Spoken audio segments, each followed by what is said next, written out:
Hey guys, we all welcome you in India's best learning platform, Upcoming IAS, and today we are going to deal with some current affair issues. I hope you all are doing well. So without doing any further delay, let's jump into the video. So the topic which we are going to cover is PM Pranam scheme. Students, ये particularly ये scheme है, but मैं इसे current affairs की class में इसलिए करा रही हूँ क्योंकि अभी स्कीम ही रिलीज़ हुई है कुछ टाइम पहले. अदरवाइज़ मैं इसे अपनी जो स्कीम्स वाली जो मेरी सीरीज़ थी उसी में ही ये करवाती, बट अभी रिसेंट का करंट अफेयर्स है इसलिए इस सीरीज़ में कराया जा रहा है. So let's move on to our topic and the scheme stands for PM promotion of alternate nutrients for agricultural management योजना. स्टूडेंट्स देखो, इस स्कीम के अंदर बेसिकली होगा क्या. इस स्कीम के अंदर जो ऑलरेडी हम केमिकल फर्टिलाइजर्स यूज़ करते थे ना, उसकी जगह हम कोई और ऑल्टरनेट फर्टिलाइज़र यूज़ करेंगे जो कि ऑर्गेनिक होगा या फिर ऑर्गेनिक चीज़ों से बना होगा. मीन्स केमिकल फर्टिलाइज़र की जगह हमको एक ऑल्टरनेटिव न्यूट्रिएंट्स प्रोवाइड करेंगे अपनी सॉइल को. और देखो, जब हम फर्टिलाइज़र अपनी सॉइल में लगाते हैं तो हम बेसिकली क्या होता है, हम अपनी सॉइल को न्यूट्रिएंट्स ही तो प्रोवाइड कर रहे होते हैं. जैसे अब हम यूरिया लगाते हैं तो उससे नाइट्रोजन मिल रहा है सॉइल को, तो इसीलिए कोई ना कोई न्यूट्रिएंट उसे मिल रहा होता है. तो हम केमिकल फर्टिलाइजर्स की जगह हम कोई ऐसा ऑल्टरनेट यूज़ करेंगे न्यूट्रिएंट्स डालने के लिए, जैसे वो ऑर्गेनिक भी हो सकता है कि वो ऑर्गेनिक फर्टिलाइज़र हो, जिससे कि हमारे एनवायरमेंटल पे भी जो कॉस्ट है वो कम पड़े. मीन्स हमारा एनवायरनमेंट भी कम डिग्रेड हो, और इसके साथ ही साथ जो हमारी केमिकल फर्टिलाइजर्स पे जो हमारी सब्सिडीज़ जाती है ना, वो भी काफ़ी हद तक कम हो पाएँ. क्योंकि अगर हम अपने इस ईयर की जो सब्सिडीज़ हैं वो देखें तो वो पिछले साल से 39% ज़्यादा है. क्योंकि पिछले साल था 1.62 लाख करोड़ रुपीस और इस बार 2.25 लाख करोड़ रुपीस हो चुकी है सिर्फ और सिर्फ केमिकल फर्टिलाइजर्स की ही सब्सिडी. अगर आप देखें, जो फर्टिलाइज़र का बैग आता है उसकी एक कॉस्ट फार्मर को 6,000 रुपीज़ पड़ती है, लेकिन उसकी एक्चुअल कॉस्ट 17,000 होती है. रेस्ट वो कॉस्ट कहाँ से जाती है, तो वो रेस्ट कॉस्ट सब्सिडीज से ही जाती है जो कि गवर्नमेंट सब्सिडाइज कर देती है.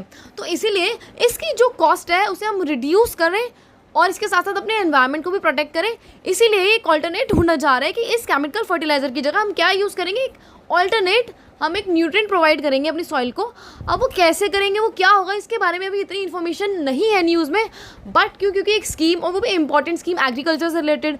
आपको पता है आजकल एग्रीकल्चर से ज़्यादा क्वेश्चन आने लग गए और एग्रीकल्चर काफ़ी इंपॉर्टेंट टॉपिक हो गया है, तो इसीलिए मैंने स्कीम कराई है. अभी पूरा डेटा इसके बारे में नहीं आया है, तो जब आएगा तो हम आपको अपडेट करेंगे कि केमिकल फर्टिलाइज़र की जगह क्या वो ऑल्टरनेट न्यूट्रिएंट सॉइल को प्रोवाइड करेंगे और किस मैनर में करेंगे.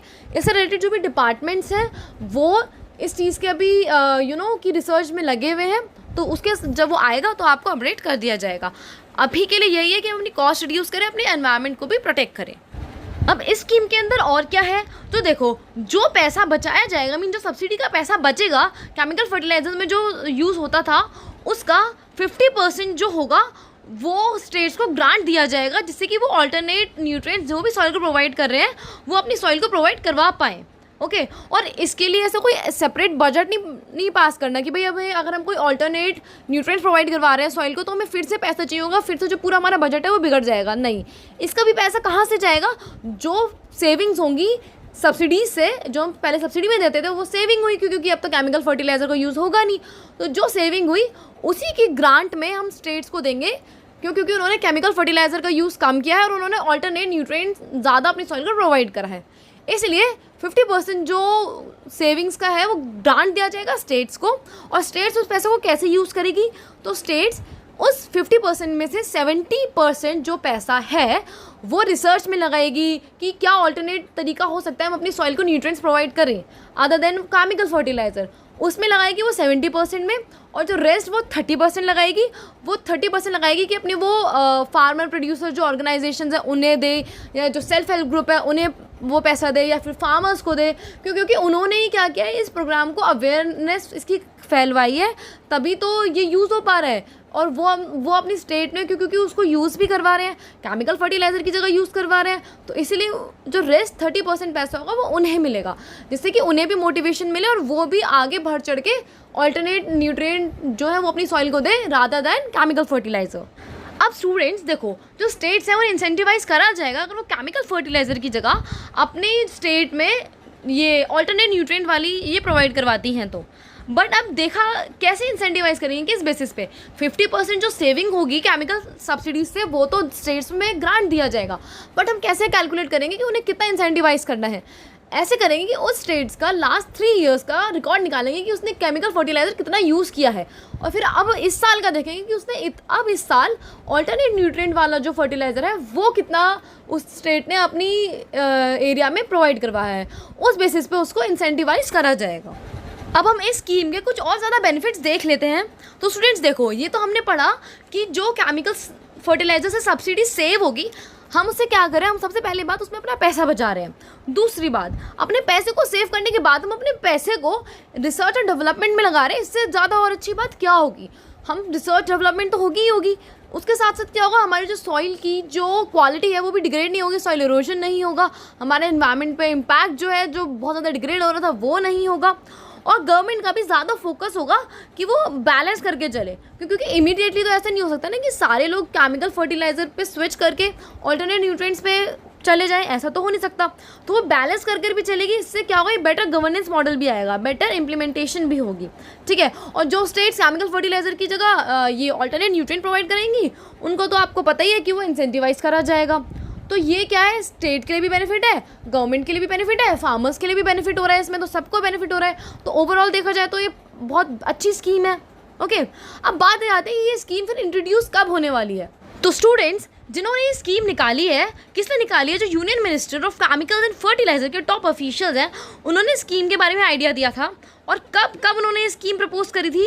तो अभी 7 सितंबर को जो national conference on agriculture for rabi campaign, इसमें उन्होंने ये आइडिया दिया था। और उन्होंने बोला है कि ये जो स्कीम है ना, ये जल्दी से जल्दी इंट्रोड्यूस करेंगे, बट उससे पहले हम इसमें क्या करेंगे कि हम सजेशन चाहते हैं, हम एक डिस्कशन चाहते हैं कि सभी जो मिनिस्ट्रीज़ हैं उनका डिस्कशन हो।